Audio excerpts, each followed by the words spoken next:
எதிர்பார்ப்பை எகிற வைக்கும் கூலி. லோகேஷ் கனகராஜின் அடுத்தடுத்த படங்கள் என்னென்ன? பெரிய லிஸ்டா இருக்கே. லோகேஷ் கனகராஜ் இயக்கத்தில் அடுத்தடுத்து உருவாக உள்ள திரைப்படங்கள் என்னென்ன? யாருடன் கூட்டணி அமைக்க உள்ளார் என்பதை இப்பொழுது பார்க்கலாம். கமல்ஹாசனின் தீவிர ரசிகரான லோகேஷ் கனகராஜ் மாநகரம் படத்தின் மூலம் தமிழ் சினிமாவில் இயக்குனராக அறிமுகமானார். தொடர்ந்து கைதி படத்தில் வித்தியாசமான கதைக்களம் மூலம் சினிமா ரசிகர்களை ஆச்சரியப்படுத்தினார். குறிப்பாக லோகேஷின் மேக்கிங் அனைவரையும் ஈர்த்தது. தொடர்ந்து கமலை வைத்து விக்ரம் படத்தை இயக்கி மெகா ஹிட் கொடுத்தார். அசத்தலான திரைக்கதை, சஸ்பென்ஸ், ட்விஸ்ட், இரண்டாம் பாகத்திற்கான லீட், சூர்யாவின் கேமியோ என விக்ரம் மாபெரும் வெற்றி பெற்றது. அதன் மூலம் தமிழ் சினிமாவின் ஸ்டார் இயக்குனர்களில் ஒருவராக ஜொலிக்க தொடங்கினார். கமலை வைத்து ஹிட் கொடுத்த லோகேஷ் ரஜினி பக்கம் திரும்பினார். ரஜினி நடிப்பில் கூலி திரைப்படம் பெரும் எதிர்பார்ப்புடன் உருவாகி வருகிறது.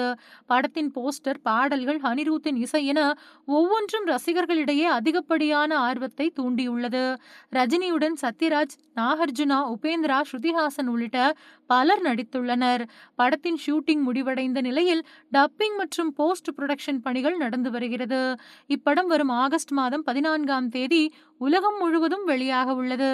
கூலி முடிந்த கையோடு கார்த்தியுடன் இணைந்து கைதி 2, அமீர்கானுடன் ஆக்ஷன் படம், கமலுடன் விக்ரம் 2, சூர்யாவுடன் ரோலெக்ஸ், மாஸ்டர் 2, லியோ 2 ஆகிய படங்களை இயக்க லோகேஷ் திட்டமிட்டுள்ளதாக கூறப்படுகின்றது. லோகேஷின் LCU இனிவரும் படங்களில் எதிர்பார்க்கலாம் என்பதால் ரசிகர்களிடையே எதிர்பார்ப்பு அதிகமாகியுள்ளது.